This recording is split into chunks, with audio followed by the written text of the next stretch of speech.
you for joining us for today's Podnar, exploring new data and expert interviews with CODI, AARP, the National Council on Aging, and other players driving the future of aging. Now, without further ado, it is my pleasure to introduce today's speaker, Matt Carmichael, Vice President and Editor of What the Future. Matt, you have the floor. Thanks, Meg. So welcome to the future of aging. When I think about the future, I often do so with a soundtrack. And that soundtrack often has a lot of David Bowie in it. In this case, it had David Bowie and Queen. And David Bowie had a 2003 song, Never Never Gonna Get Old. And I also was really thinking about how Bowie and Queen both released albums shortly before they died, and knowing that they were dying, but the rest of the world didn't know that yet. For Bowie, it was his Black Star record, which came out literally days before he died. And for Queen, the last song on their final studio album was called The Show Must Go On. With hindsight, it's easy to see the foreshadowing in those lyrics. Now, Freddie left us way too young by any definition. But Bowie, at 69, was reaching an age where people would start to consider old.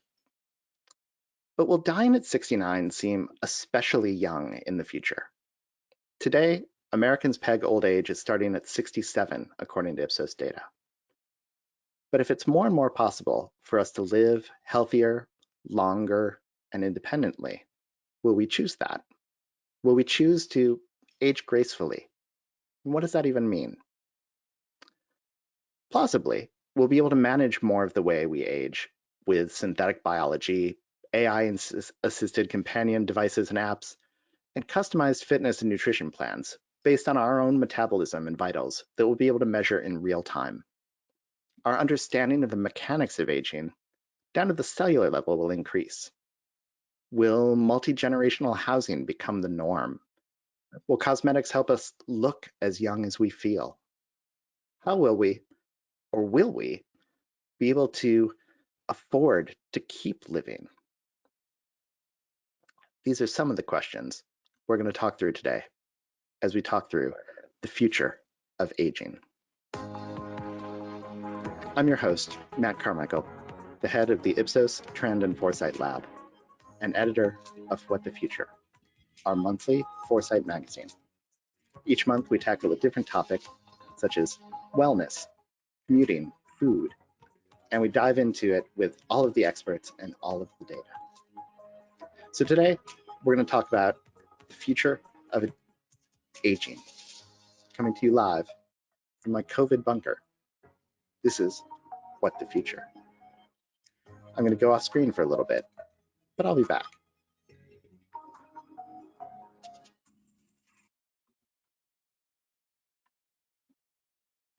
Here's our agenda for today, which will walk you through not only our insights and data about the future of aging, but our process of how we arrive there. When we plan an issue of What the Future, our deputy editor, Kate MacArthur, and I, in collaboration with a broad group within Ipsos, start by considering our territory. The future of aging will be driven by forces coming from 6 directions. We'll map those out. Then we talk with experts from AARP, the National Council on Aging, CODI, Intuition Robotics, and more, all of whom you'll hear from as we go through this podcast. And we collect exclusive data to show where we are today and where we're headed tomorrow. Independence versus isolation, pro-age versus anti-age. Opinions about these tensions won't be the only thing that impact the future, but they'll shape how we respond. What happens if they shift? Based on our data and our interview with experts, we plot out some potential futures. Thinking again about our tensions, how far do they have to shift before we know which plausible port we're approaching? And finally, we'll take a look at an item from tomorrow that will eventually seem commonplace, but today seems as if it's on the edge of plausibility. We call that our artifact from the future. Before we start, let's get one thing straight. Getting old is not the worst thing. There are a lot of positive connotations for our elder population. Most think they are wise, a number which is actually up quite a bit since we asked this in the before times of 2018.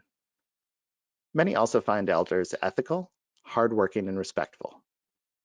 We asked in another survey how boomers and millennials view each other, and they tended to use many of the same words. Millennials were described by boomers as tech-savvy, materialistic, selfish, and lazy.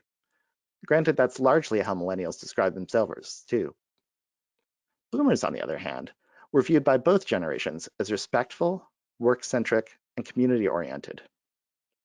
And while it's interesting to note this, I really only bring it up because they didn't even ask what people think of my generation, the Gen Xers, which is obviously the most Gen X thing ever. But one thing is certain for the future of aging. We will all do it one way or another. The real question is, how will the world change around us to enable those longer lives?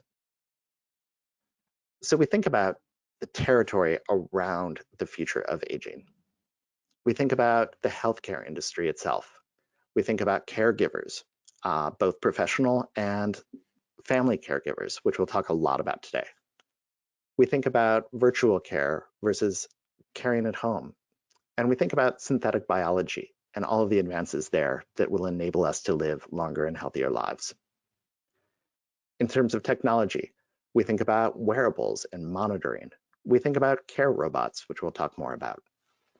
We'll think about the UX and UI divides and the different ways that we need to design things for the future for an aging population. And speaking of that population, we think about the demographics themselves, how health influences and power structures will change around those populations and be changed by those populations. We think about housing, our physical space, zoning, aging in place, how the places we live will enable us, or not, to live better longer. We think about consumer goods, the beauty and the aging products. We think about food. We think about synthetic production of these things. And we think about the financial world, how changes to retirement age. We think about generational wealth transfer. And we think about how we're going to fund these longer lives.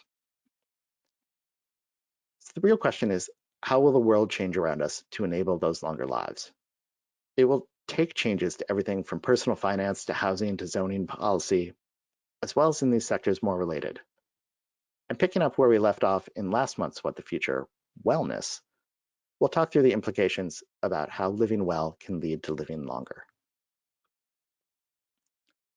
You might have heard, even before the pandemic, that we had a looming caregiver crisis. That's only gotten worse. As our society becomes more and more aged, our elders are going to require more and more care. That's in facilities, but it's also in our homes. 89% of Americans expect to be a caregiver for an elder family member in the future, including 43% who expect to be the primary caregiver. Technology may help alleviate some of those coming stress, as we'll talk about in a minute. But regardless, we need humans too. Kate interviewed Ramsey Alwyn, President and CEO of the National Council on Aging. She talked about the need to be building the workforce of today to meet the demand of tomorrow. While families have often been their own caregivers, that burden isn't borne evenly across genders or cultures. And it's not necessarily sustainable, at least not without some systemic changes. Alwyn says the looming caregiver challenge isn't something that can be managed just by family. Caring often takes specialized skills.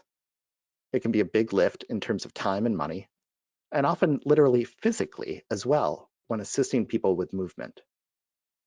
For many, we're taking care of elders and our own kids, and managing our homes and careers, all at the same time. So no, we can't always do it on our own. It's going to take professionals too. Here's what she had to say.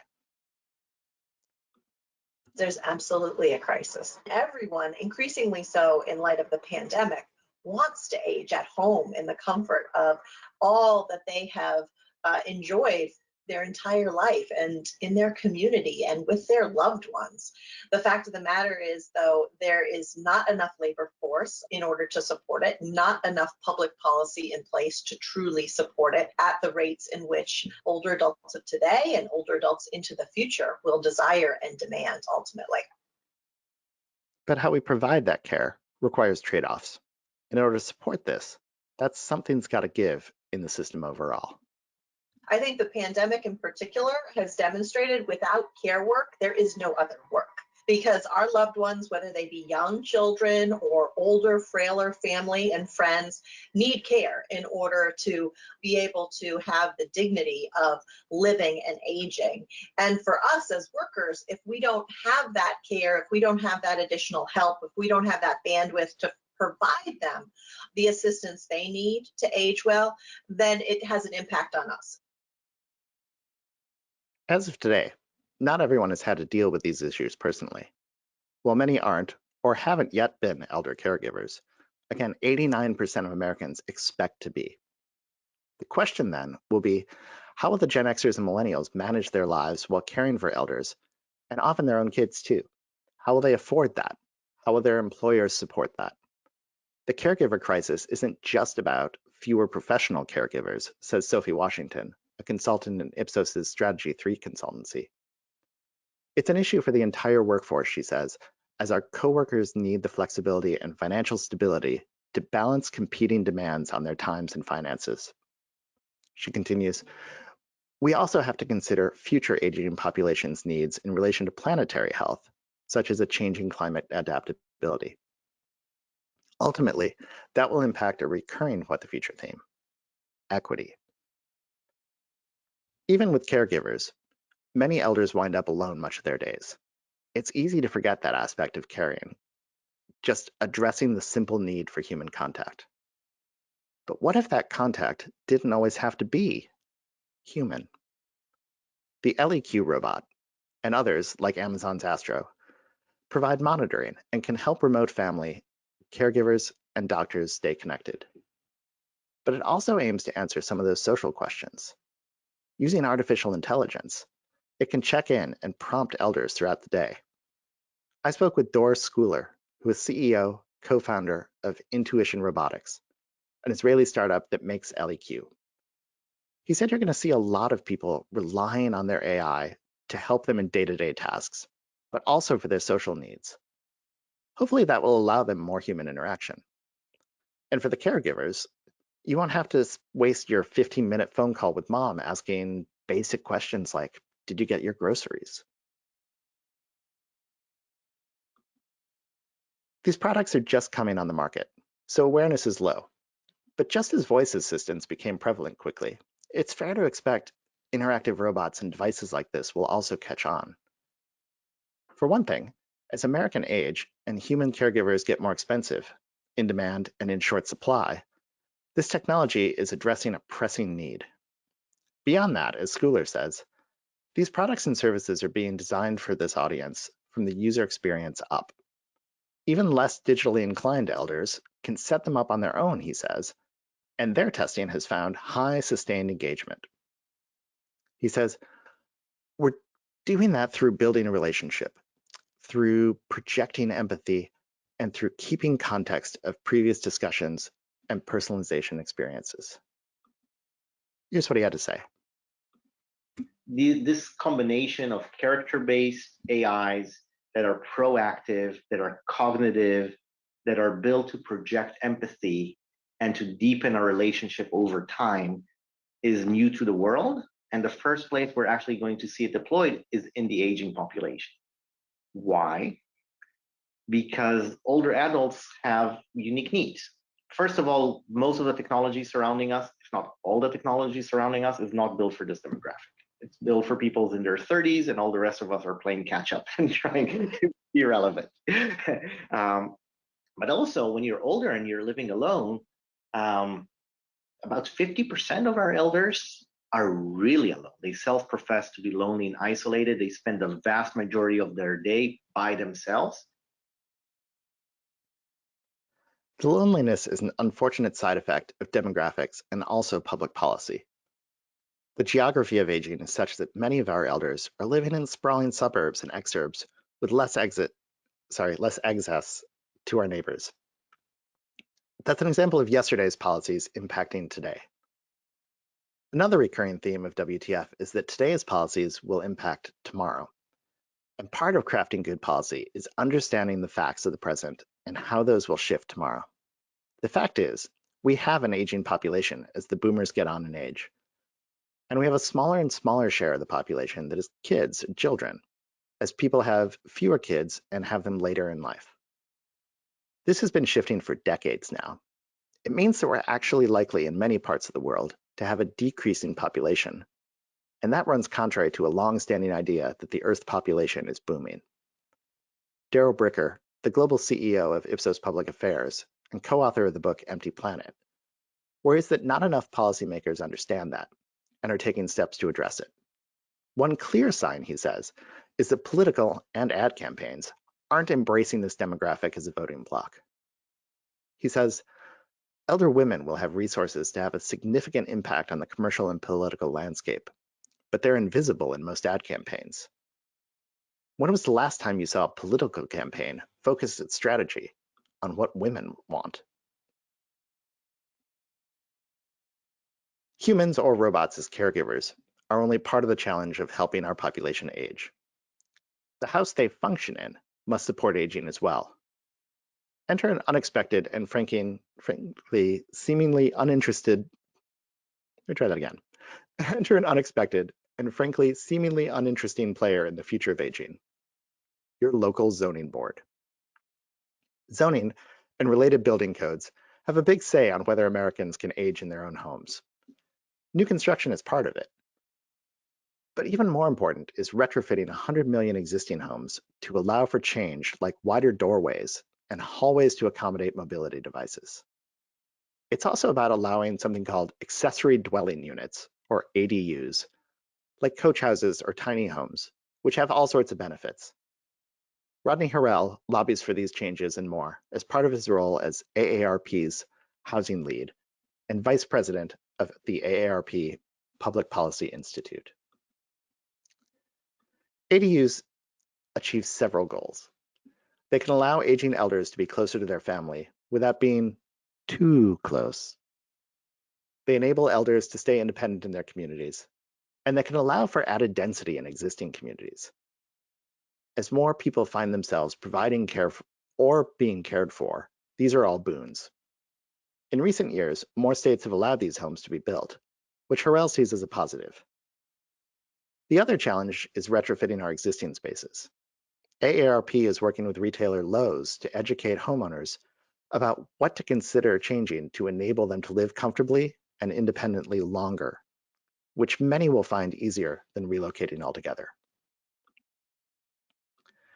The US is unique in that single-family homes dominate the landscape, while multi-generational housing is much more common and done differently in other countries. As Harrell says, we need to figure out how to translate this idea for the American context. Translating is a key theme here, because as much as we focus our attention, especially in zoning and policy, on ADUs and new construction, we also need to think about everything that's already there. Here's Dr. Harrell.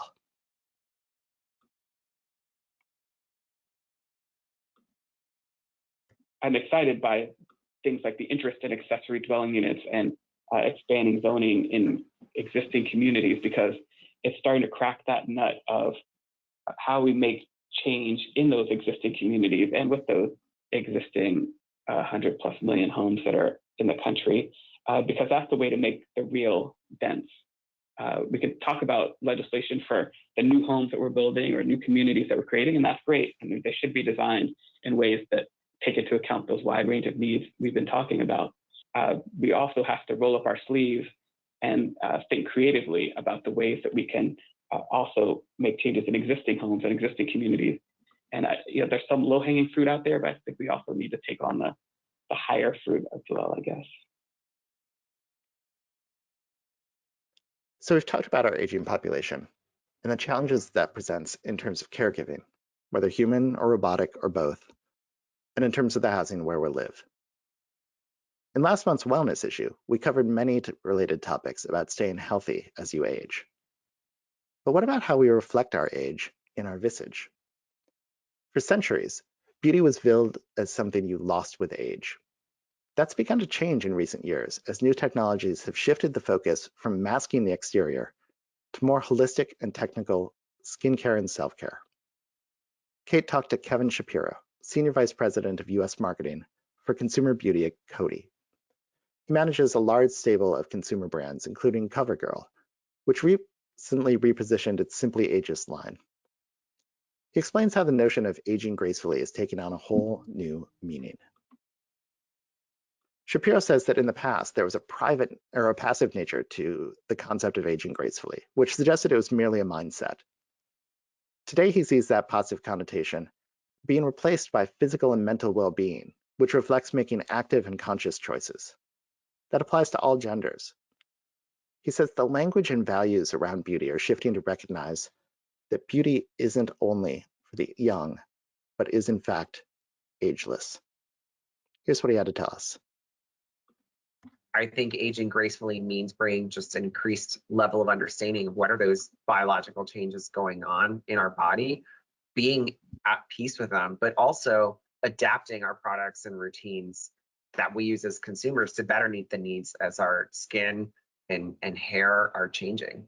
And I think we'll see less terminology around anti-aging and products in general, and more shifts towards even nomenclature like ageless, or for example, better not younger, which is a hair care line launched a few years ago that uniquely meets the needs of women who are 50 plus.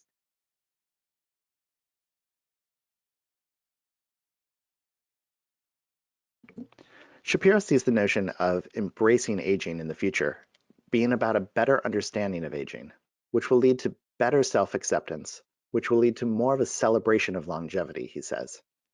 If you read the full Q&A in the issue, you'll see some discussion also of how we represent our age virtually in avatars, which we'll dive into a lot more in next month's What the Future about identity.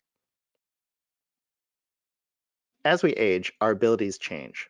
And as brand marketers design interfaces for their products, they need to take this into account.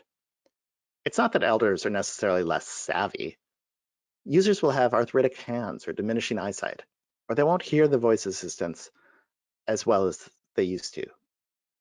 Creating interfaces for an aging audience, either through a keyboard or a touchscreen or a voice AI, requires specialized testing.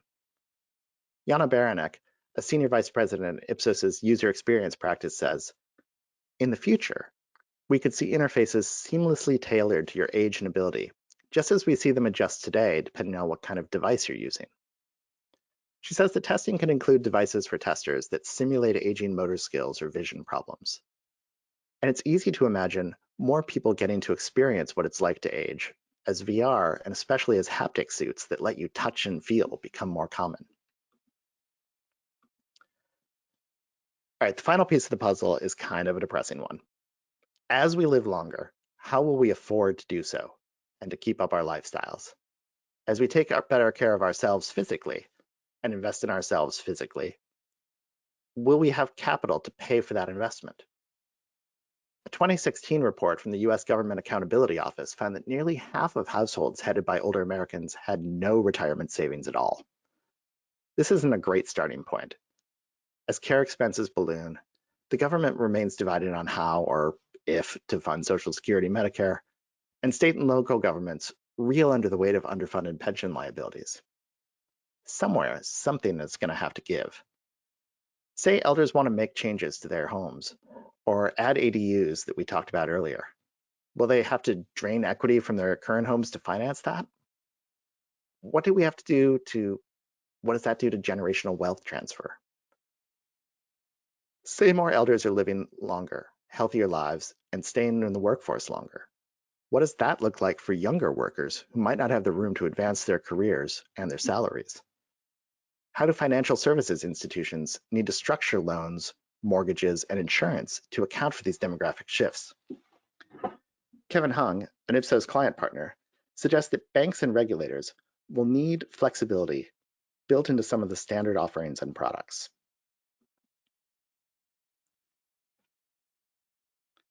This leads us right into our discussion of the tensions that are underlying the future of aging. When Ipsos thinks about the future, we think about the signals, the little changes you see on the edges that might portend a bigger change. On the other side, we think about the huge global macro forces, the tectonic plates that really drive and shape the future, things that take decades and generations to unfold. And in the middle, we always want to think about the human, how people, how markets, how societies will react to these things, shape them, and be shaped by them. When we're planning on what the future, we'd like to think specifically about these in terms of tensions, how public opinion on one side or the other, and how it shifts along a continuum, how that will start to not only change, but also signal which possible future we are headed toward. We're going to talk about 5 of them now. And I'm going to go off camera again a little bit.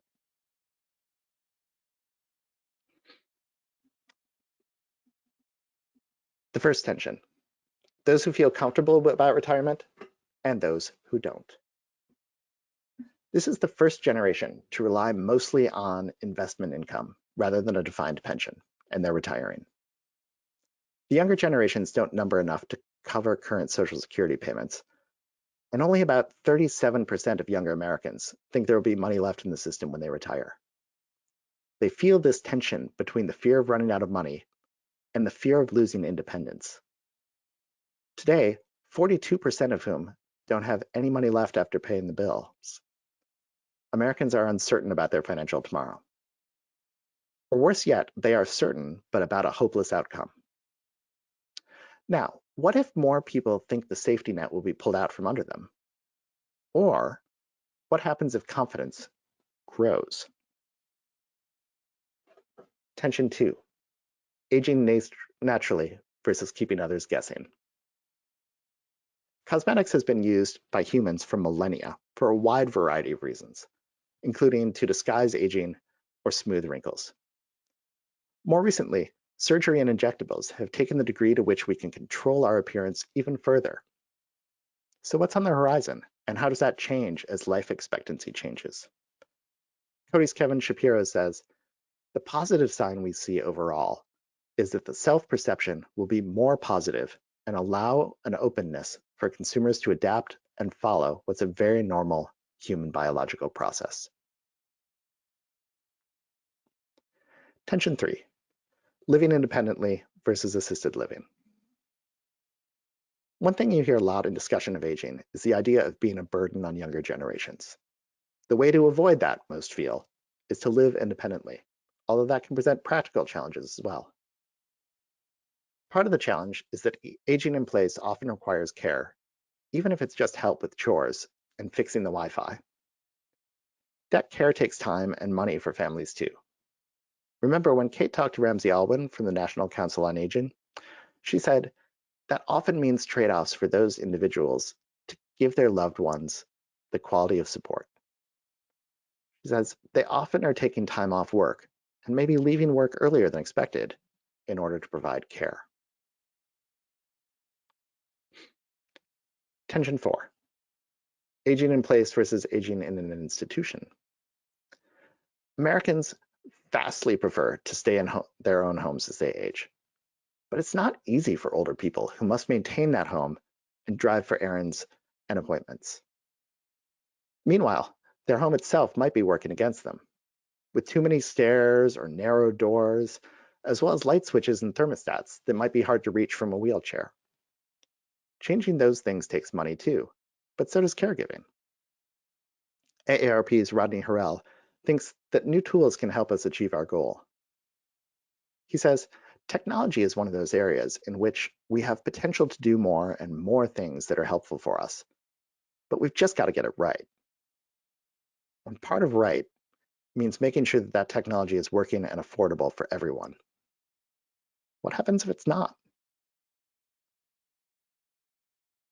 Our last tension is about AI, artificial intelligence, and trust. A majority of people do not trust AI-driven technology to assist with their caregiving. With most tech grows until it doesn't. As more of these products come to market and mature, this 60-40 tension we see here could easily dissipate. One might think that would certainly be the case as current tech-savvy younger generations age. Dor Schooler of Intuition Robotics sees one potential counterpoint. He says you can learn things at any age. It just takes longer when you're older. But he notes, quote, the rate of change around us is not slowing. It's accelerating, like no point before in human history. The amount of stuff you need to keep up with is not static, he says. So as tech advances continue to increase in coming decades, will today's texters be able to keep any better than today's elders have? So based on our data, our conversations, our research, I put together a quick little vignette of one possible future. I call this one taking the fun out of funding. In 2022, now, as early retirees feel the great resignation and uncertainty abounds, people are worried about their financial future. People overwhelmingly want to age at home and remain independent, but can they? More technology is coming to market each day that should assist them to do so. Yet, when mostly they don't trust it'll help. So now imagine it's 10 years from now. It's 2032. Technology advances, but systemic policy reform fails to keep up. Families who learned how to spend way too much time in way too little space while cooped up during the pandemic of the early part of the previous decade, i.e. now find themselves pushed to the brink as their aging parents move in.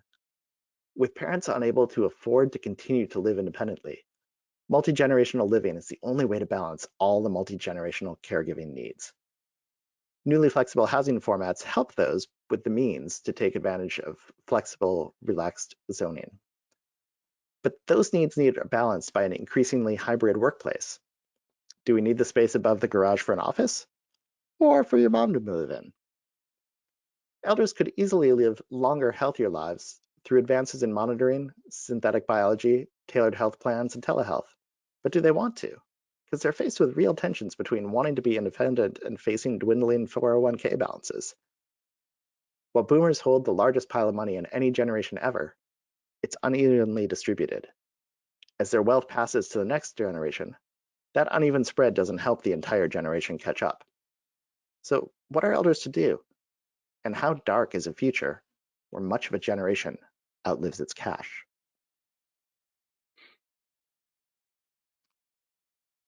But how will we know if it's a future we're really headed toward?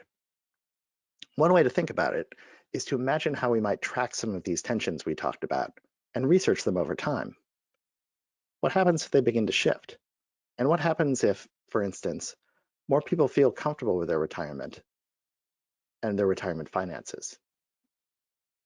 What does that future look like? Well, you might wind up with something more like this. So let's imagine it's 2032 again, but from the lens of this changing waypoint in which our acceptance of technology grows in relation to our food and by extension, other areas of aging. So what changes? Perhaps now, in 2022, the federal government was led in both parties by people in their 70s. For decades, this generation has held power in an increasingly broken system. Despite the fact that their peers were facing an increasingly untenable retirement and caregiving situation, they accomplished little to fix it. After years of mismanagement by the boomer generation, the first Gen X president helped fix the broken safety net.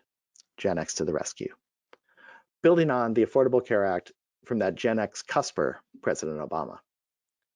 After a tumultuous first half of the decade, democracy hit a tipping point and decided to tip back toward functioning. The new president was able to usher in reforms to Social Security, Medicare, paid family leave, and elder care, as well as parenting. And that, coupled with changes to education funding, allowed the middle class to regain some of its footing. Older Americans benefited from the changes immediately.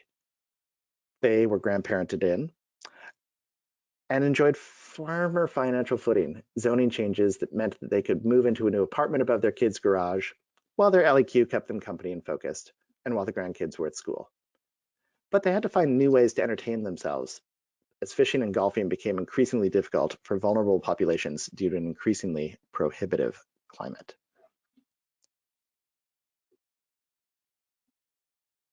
All right, on that note, I want to leave you with 4 big themes. 1, the population is aging. And this runs contrary to some demographic myths, but this is a crucial point to understand if we're going to innovative solutions and policies to shape a meaningful future. This is also an opportunity and perhaps a necessity for intentional innovation and thoughtful user experience design.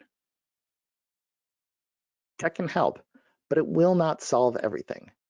We're going to need a dedicated human workforce for caregiving, as well as accommodations made for the rest of our workforce, who are often doing caregiving work. And let's also include parenting, as well as work. Therefore, innovation has to happen at the policy level too. Workforce issues, as well as housing issues, as well as finance issues that we need in order to fund a longer, healthier life, but also ongoing healthcare costs. Groups like AARP and the brands they're working with, such as Lowe's, can help and are educating and preparing us for that future. And the more we understand that the more we accept that we are aging, the more we will and can accept that that will come with changes to our skin, our hair, our bodies.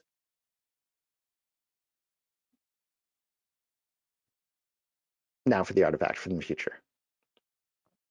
A holivite appears on your smart band, and it takes your breath away. Your dear friend Mariah is having a milestone birthday. You knew she was getting up there in age, but you had no idea how old she was.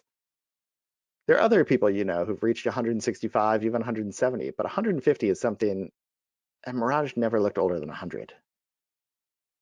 She is always ageless, timeless, and priceless, as her daughter likes to say.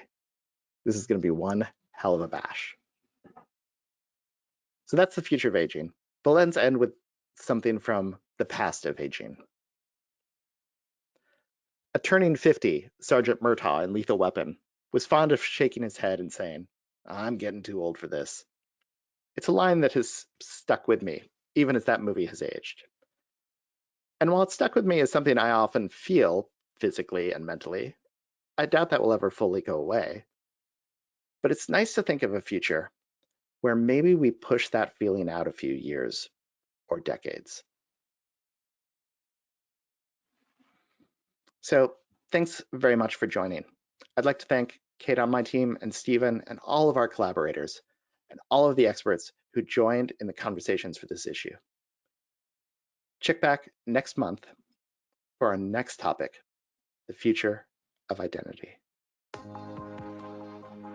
We're going to be diving into the different ways that we express our identity, the different ways that we build our identity. There'll probably be some David Bowie in that soundtrack too, if we're realistic. And we're going to be blowing out our survey. It's going to be epic. We've got great folks we're talking to. We're talking about all of these tensions, and we're talking about the tensions that are starting to come into play as we craft and build our virtual identities. You won't want to miss this.